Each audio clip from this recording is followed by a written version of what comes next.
വിട്ടോ അച്ഛാ അച്ഛാ ഇന്ന് പിടിച്ചാട്ടെ ഒന്ന് മുണ്ടെടുക്കാനാന്നേ ഓ നീ അതിന് തന്നിട്ട് പോയി ഉടുപ്പ് മാറേണ്ട ദാസാ പോകണ്ടായോ? ഈ ഉടുപ്പൊക്കെ മതി, വണ്ടിക്കകത്തല്ലയോ പോകുന്നേ. എന്നാലൊന്ന് മാറിയേക്ക്. പട്ടണത്തിൽ വലിയ ആൾക്കാർ താമസിക്കുന്ന കയറി ചെല്ലേണ്ടതല്ലേ, കുറച്ചിലാവണമെന്നേ. ദേവസ്റ്റാൻ ഈ ഉടുപ്പിട്ടാണല്ലോ വരുന്നേ, അപ്പൊ എനിക്കും ഇതൊക്കെ മതി. ഞാൻ വരുന്ന അവിടെ താമസിക്കാനല്ല, നിങ്ങളോട് ആക്കി വെച്ച് തിരിച്ചു പോരാനാ. ഇനി വല്ലതും കയറ്റാനുണ്ടോ? കണ്ടെങ്കിൽ എനിക്ക് വണ്ടി ടാർപ്പ കെട്ടാമായിരുന്നു. സിറ്റിയിലോട്ടാ പോകുന്നേ, ലൈസൻസ് കൊണ്ടല്ലേ? ആക്കല്ലേ ദേവസ്യ, ഒരുമാതിരി ആക്കല്ലേ. എനിക്ക് 1980 ലൈസൻസ് ഉള്ള പുതുക്കിയില്ലെന്നേ ഉള്ളൂ. പട്ടണത്തിൽ ചെന്ന ട്രാഫിക് സിഗ്നലൊക്കെ അവൻ അറിയാമോ എന്തോ. സിറ്റിയിലോട്ട് കയറിയാ പിന്നെ പച്ച കത്തിയാലേ പോകാനൊക്കത്തുള്ളൂ, ചോപ്പ് കത്തിയാൽ അപ്പം നിക്കണം, മഞ്ഞ ആണെങ്കിൽ പിന്നെ കുഴപ്പമില്ലെന്നാ. അങ്ങനെ എല്ലാം കൂടെ എനിക്ക് നോക്കാൻ പറ്റത്തില്ല. സാധനം കൊണ്ടൊക്കെ ഇങ്ങോട്ട് നീ എന്തോടാ ഈ തപ്പുന്നേ? എന്താ ചായ മിക്സി ഞാൻ എവിടെ വെച്ചെന്ന് അറിയത്തില്ല. മിക്സി എന്നതാ സമയമില്ല സമയത്ത്. ഇനി എന്തെങ്കിലും എടുക്കാനുണ്ടെങ്കിൽ എടുത്തിട്ട് പെട്ടെന്ന്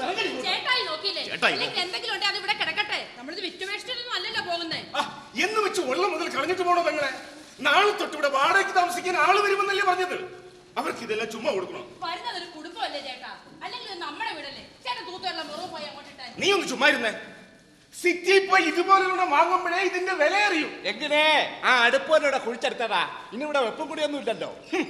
അടുപ്പുകല്ല് സിറ്റിയിലെ ഫ്ലാറ്റില് എന്റെ മാമ ഫ്ലാറ്റിൽ വിറകടുപ്പ് കത്തിക്കാൻ സമ്മതിക്കില്ല. അതൊക്കെ വലിയ കുറ്റമാ. വലിയ വലിയ കാശുള്ളവരും ഉദ്യോഗസ്ഥരും താമസിക്കുന്ന ഫ്ലാറ്റാ ഞാൻ നിങ്ങൾക്കായി ഏർപ്പാടാക്കിയിരിക്കുന്ന. പിന്നെ നിങ്ങളുടെ ഇവിടുത്തെ ഈ പട്ടിക്കാട്ട് സ്വഭാവം അവിടെ ചെന്ന് കാണിച്ചാലേ സംഗതി പ്രശ്നമാകുമേ.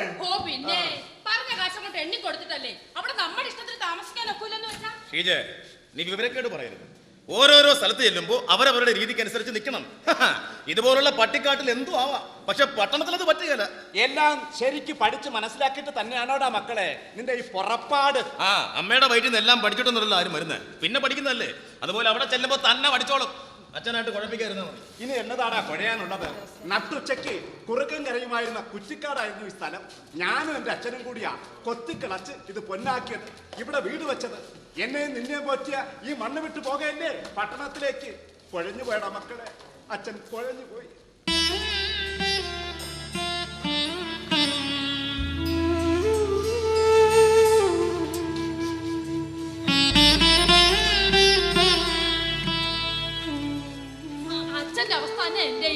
എന്നെ കല്യാണം കഴിച്ചോണ്ട് വന്ന ഈ വീട് ഉപേക്ഷിച്ചിട്ട് പോകുന്നതിൽ എനിക്ക് നല്ല വിഷമമുണ്ട്. ഇന്നലെ എന്റെ കറവയുള്ള പശുവിനെ കച്ചവടക്കാർ കൊണ്ടുപോയപ്പം എന്റെ ചങ്ക കത്തിപ്പോയത്. അവരതിനെ വളർത്തുവോ അറക്കാൻ കൊടുക്കുവോ എന്തോ. നീ അതും പറഞ്ഞ ബി പി കൂട്ടല്ലേ? നീ അതിന് തന്നെ പോകാൻ തീരുമാനിച്ച് ഉറപ്പിച്ചിട്ട് ഇനി വിഷമിച്ചിട്ട് കാര്യമല്ല ഉണ്ടോ? വിഷമം എല്ലാവർക്കും ഉണ്ട്. ഒതുക്കുക നിങ്ങൾക്ക് അങ്ങനെ വിഷമിക്കേണ്ട ഒരു കാര്യമില്ല. അമ്മേ ഈ മുടി ഒന്ന് കെട്ടി തന്നെ. എന്റെ കൊച്ചു കല്ലു. കല്ലു ഇട്ടേക്കുന്ന ഒരു പേരേ എന്താടി കല്യാണി, നല്ല പേരല്ലേ? ആണേ. എന്റെ പൊന്നമ്മച്ചിയുടെ പേരാ. അവ പറഞ്ഞു തന്നതല്ല. കല്ലു ഫാഷൻ ഡിസൈനിങ് പഠിക്കുന്നത് ഇവിടെ, അവിടെ കൊച്ചിയില്.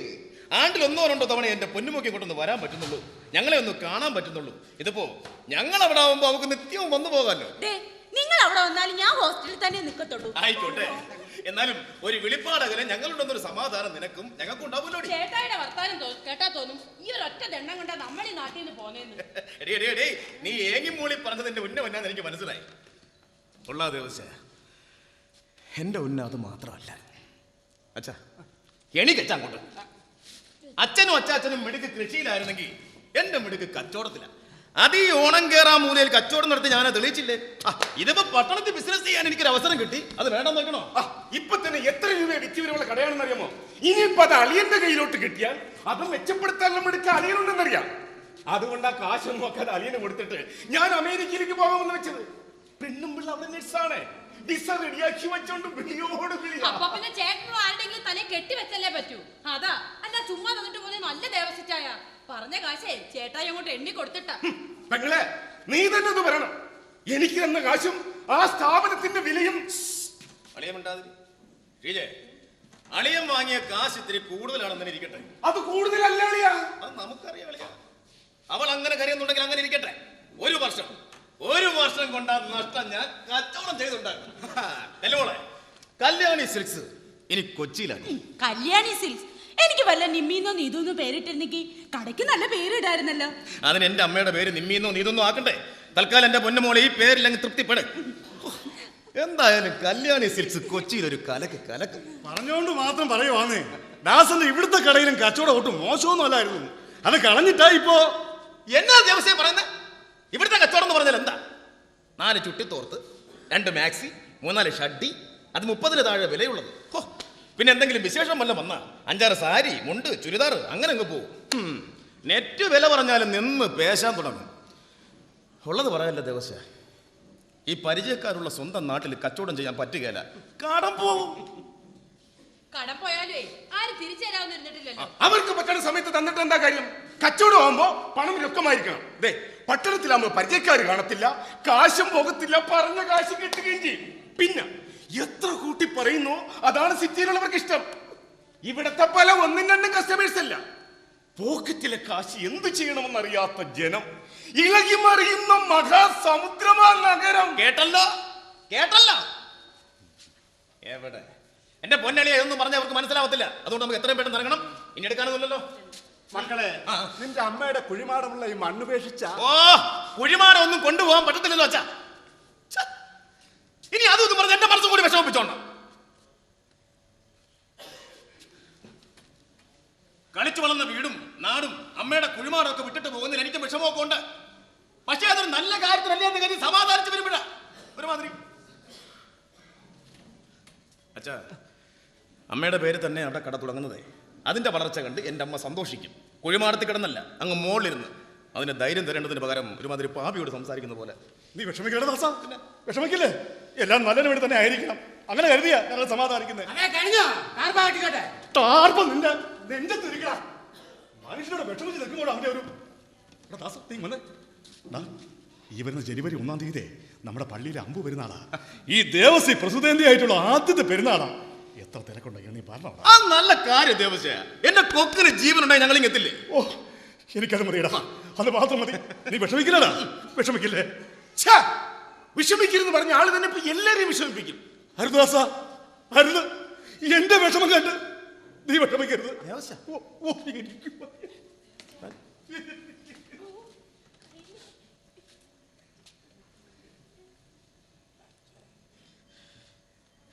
അളിയ, നമുക്ക് അങ്ങോട്ട് ഇറങ്ങിയാലോ? ഷീജെ, വാതിലൊക്കെ പൂട്ടില്ലേ? പൂട്ടി താക്കോല് ദേവസ്ഥാനം ഏൽപ്പിച്ചോ. ചെല്ലടി നീ പെട്ടെന്ന് ആ ദേവസ്ഥാന ജീപ്പിലോട്ട് കയറിക്കോ. ചെല്ല് ചെല്ല്, നീ ചെന്നാ വാതിലൊക്കെ പൂട്ടി പെട്ടെന്ന് ഇറങ്ങ്. പട്ടണം നമുക്ക് എപ്പം മതിയാവുന്നു അപ്പൊ നമുക്കിങ്ങ് തിരിച്ചു വരാം. എനിക്ക് തോന്നുന്നില്ലട മക്കളെ, വിടത്തില്ല പട്ടണം. 1000 കൈകട. ഈ പോക്ക് എന്നേക്കുമായിട്ടുള്ളതെന്ന അച്ഛന്റെ മനസ്സ് പറയുന്ന പോലെ. എല്ലാം നല്ലതിനാണെന്ന് ചിന്തിക്കച്ച. നല്ലതിനാണ് എന്നെന്റെ മനസ്സ് തറപ്പിച്ച് പറയുന്നു.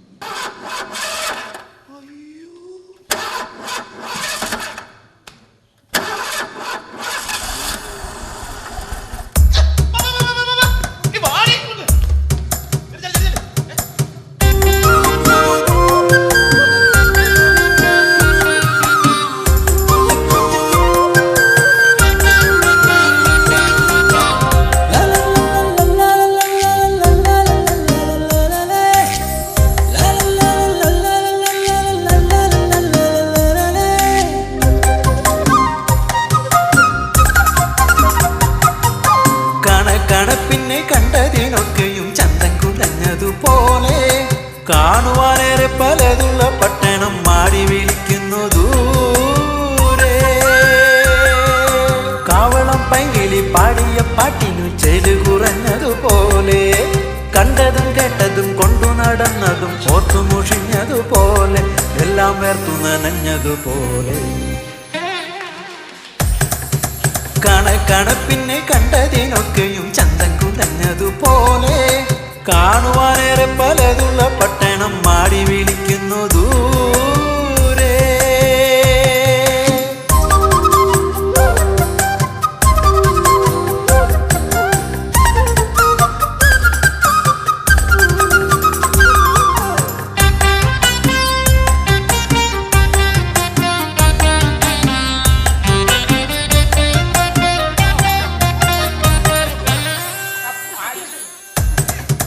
നോക്കിയിരിക്കുമ്പോൾ ഈ വഴി ചന്തങ്ങൾ ഓടി മറയുന്നു കണ്ണിൽ. പൂവാങ്കുരുന്നില പൂവിട്ട ചെമ്പകം കാറ്റും കടന്നു പോയി പിന്നിൽ.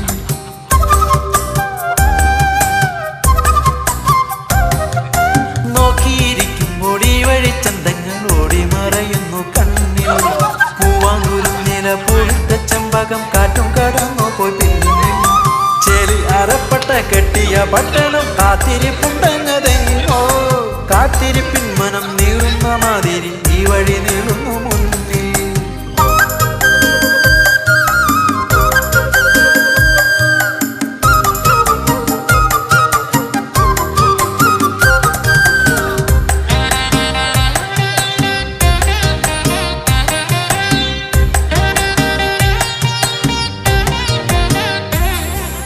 ആയിരം താരകം പൂത്തിറങ്ങി പിന്നെ 1001 കഥയുറഞ്ഞു.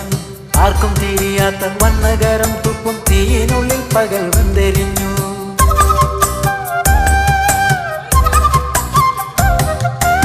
ആയിരം താരകം പൂത്തിറങ്ങി പിന്നെ 1001 കഥയുറഞ്ഞു. ആർക്കും തിരിയാത്ത വന്നകരം തുപ്പും തീയിനുള്ളിൽ പകൽ വന്നെരിഞ്ഞു. ഓർത്തെടുക്കാനൊന്നുമില്ലാത്ത മാതിരി ഓർമ്മകൾ ഉള്ളിൽ പുക പിടിക്കും. എല്ലാം വെറുതെയായി തീരുന്ന നേരത്തും നഗരമൊരുമറ്റ മോഹമാകും. കണക്കണപ്പിന്നെ കണ്ടതിനൊക്കെയും ചന്തം കുലഞ്ഞതുപോലെ കാണുവാനേറെ പലതുള്ള പട്ടണം മാടി വിളിക്കുന്നു ദൂരെ. കാവളം പൈകിളി പാടിയ പാട്ടിനു ചെലു കുറഞ്ഞതുപോലെ കണ്ടതും കേട്ടതും കൊണ്ടു നടന്നതും ഓർത്തു മുഷിഞ്ഞതുപോലെ എല്ലാം വേർത്തു നനഞ്ഞതുപോലെ കണക്കണപ്പിന്നെ കണ്ടതിനൊക്കെയും ചന്തം കുലഞ്ഞതുപോലെ കാണുവാനേറെ പലതുള്ള പട്ടണം മാടി വിളിക്കുന്നു ദൂരെ.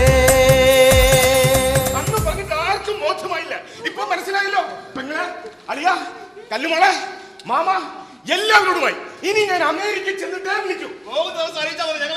വേണ്ട വേണ്ട വേണ്ട, കച്ചവടം മുടക്കിയിട്ടുള്ള ഒരു യാത്രയാണ് ഇനി വേണ്ട. ഇനി കച്ചവടത്തിൽ മാത്രമായിരിക്കും ശ്രദ്ധ. പിന്നെ അളിയനെ വിളിച്ചോണ്ട് ഒന്ന് കുടിച്ചാടിച്ചെന്ന് മാത്രം ആരും പറയരുത്. കല്ലുമോളെ, മാമ പോവുക. പെങ്ങളെ, അളിയ, എന്നാ പിന്നെ ഞങ്ങളും അങ്ങോട്ട്. വലിയ ഉപകാരം. വലിയ ബിൽഡിംഗാണ് കേട്ടോ, ഇവിടെ കാണത്തില്ല കേട്ടോ. ജനുവരി 1 പെരുന്നാള് വരുമല്ലോ അല്ലേ? പിന്നെ നാട്ടിൽ ചെന്നിട്ടെ ഞങ്ങളൊക്കെ ഇവിടെ വലിയ നിലയിലാണെന്നൊന്നും പറയണ്ട കേട്ടോ. നമ്മളിപ്പോ എത്രാമം നിലയിലായിരിക്കും? ഓ, ആ ലിഫ്റ്റിലോട്ട് കയറി വന്നപ്പോഴേ ഒന്നും എണ്ണാൻ പറ്റിയിട്ടില്ല. ദേവസ്യാനും അബൂക്കാക്കും ഒരു ചായ പോലും ഇട്ടു തരാൻ പറ്റിയില്ല. അതിനൊന്നും ഒരു കുഴപ്പമില്ല. ആദ്യം നിങ്ങളൊന്ന് സെറ്റിൽ ആവാൻ നോക്ക്, പിന്നീടാണെങ്കിലും വരാമല്ലോ അല്ലേ? കുറെ ദൂരം ഓടി എത്തേണ്ടതല്ലേ? അത് നിങ്ങളെ കുടിച്ചില്ലേ? എന്നാണ് പറ്റ ദേവസ്ഥ വെളുക്കുന്ന പറ്റിയ നല്ല വെള്ളത്തിൽ നന്നായൊന്ന് കുളിച്ച് ഒന്ന് ഉറങ്ങാനുള്ള നേരം കിട്ടും. പറ്റും. ശരി ദേവസ്യ, ഞങ്ങൾക്ക് ഇവിടെ കുറെ പണിയുള്ളതാ കേട്ടോ. ഇനി ഇതൊക്കെ ഒരു വീടാക്കി എടുക്കണ്ടേ? എന്തോ ഒന്ന് കളഞ്ഞിട്ട് പോണ പോലെയാ മനസ്സില്. എല്ലാം നല്ലതിന് വേണ്ടി തന്നെ ആയിരിക്കും. പെരുന്നാൾ മറക്കരുത്. കർത്താവ് നിങ്ങളെ അനുഗ്രഹിക്കട്ടെ.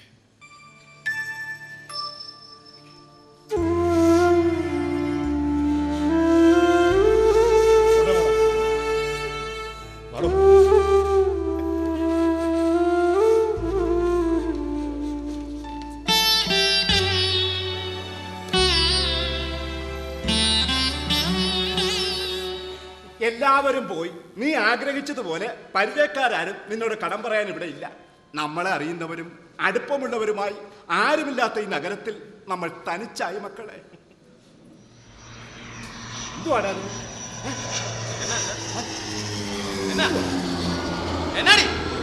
ചേട്ടായി, ദേ വിമാനം.